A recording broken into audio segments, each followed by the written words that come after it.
اور اب خبریں تفصیل سے۔ کرناٹک مسلم متحدہ محاذ کے تحت علماء کرام اور ملی تنظیموں کے نمائندوں نے آج بنگلورو میں پولیس فائرنگ میں ہلاک ہوئے 4 نوجوانوں کے گھروں کا دورہ کیا۔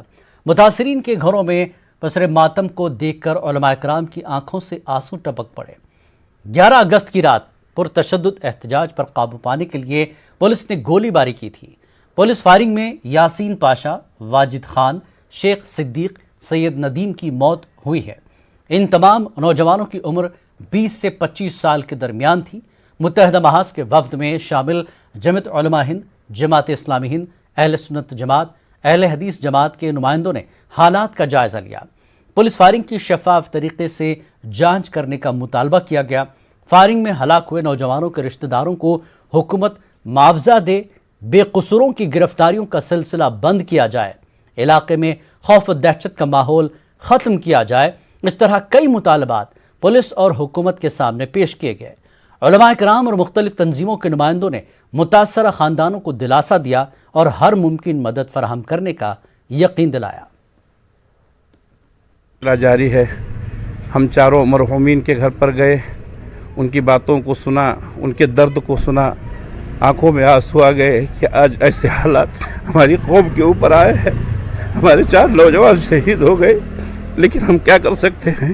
ہم نے ان کو ہمت دیا، ہم نے ان سے گفتگو کی، ہم نے ان سے دلاسا دیا اور کہا کہ اللہ پر بھروسہ رکھیں، یقیناً اللہ تبارک و تعالیٰ جو چاہتا ہے ہوتا ہے، اور ہمیں اللہ کی ذات سے پوری امید ہے کہ ہمارے نوجوانوں کو شہادت کا مقام حاصل ہوگا۔ اتنا چاہتے تھے کہ یہ احباب کس درجے میں اس وقت زندگی گزار رہے ہیں، ہم ان کے لیے کیا کر سکتے ہیں۔ ایک تو یہ ہے کہ ان کا درد بھی بانٹیں، اور دوسرا یہ ہے کہ آئندہ ملت ان کے لیے کیا کر سکتی ہے۔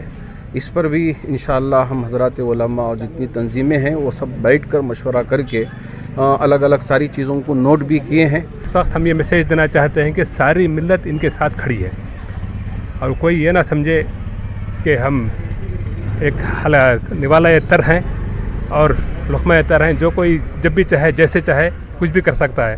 ایسی بات ہونی نہیں چاہیے۔ حکومت اور پولیس سے صحیح حالات سے ان کو واقف کرانے، اور جس طرح یہاں اس وقت دہشت کا ماحول بنا دیا گیا ہے اور انڈسکرمنیٹ اریسٹس ہو رہے ہیں اور لوگوں میں ایک خوف کا ماحول پیدا کیا گیا ہے، اس کے خلاف ایک زبردست آواز بھی اٹھائیں گے اور حکومت سے مطالبہ بھی کریں گے۔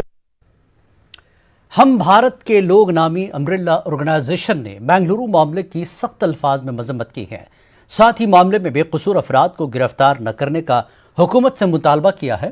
گلبرگہ میں ایک پریس کانفرنس سے خطاب کرتے ہوئے مختلف تنظیموں اور جماعتوں کے لیڈروں نے معاملے کی ہائی کورٹ کے سٹنگ یا ریٹائرڈ جج سے تحقیقات کا مطالبہ کیا۔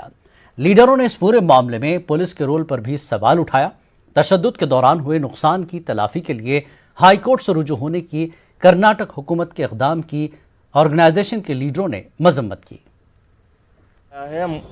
جو نوجوان ہیں، معصوم نوجوان ہیں، جن کو جس انداز میں رات کے اندھیرے میں پکڑا جا رہا ہے، ہم اس کو سخت ترین الفاظ میں جو ہے اس کی مذمت کرتے ہیں، اور ایسا نہیں ہونا چاہیے۔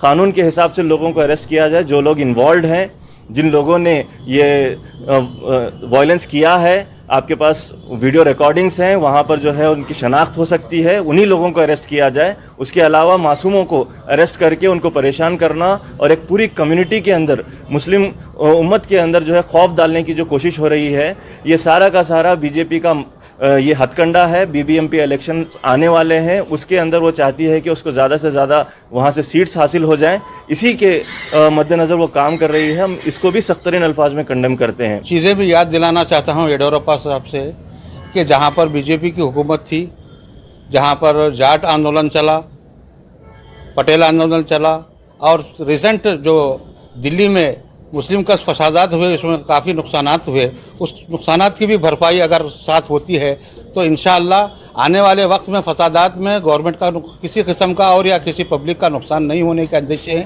ہم ایسے جو کمیشن قائم ہو رہے ہیں اس کمیشن کا ویلکم کرتے ہیں، لیکن ساتھ ساتھ ان 3 ریاستوں میں جو نقصان ہوا ہے اس نقصان کی بھرپائی کرتے ہوئے کرناٹک میں بھی اس قانون کو لاگو کرنے کی کوشش کریں۔ پہلے تو یہاں پہ پولیس کی ناکامی کی وجہ سے یہ فساد ہوا ہے، کیونکہ اگر پولیس بر وقت اگر کارروائی کرتی، پی نوین کو ترنت اریسٹ کرتی تو یہ حادثہ نہیں ہوتا تھا۔ ایک پولیس اس میں اپنی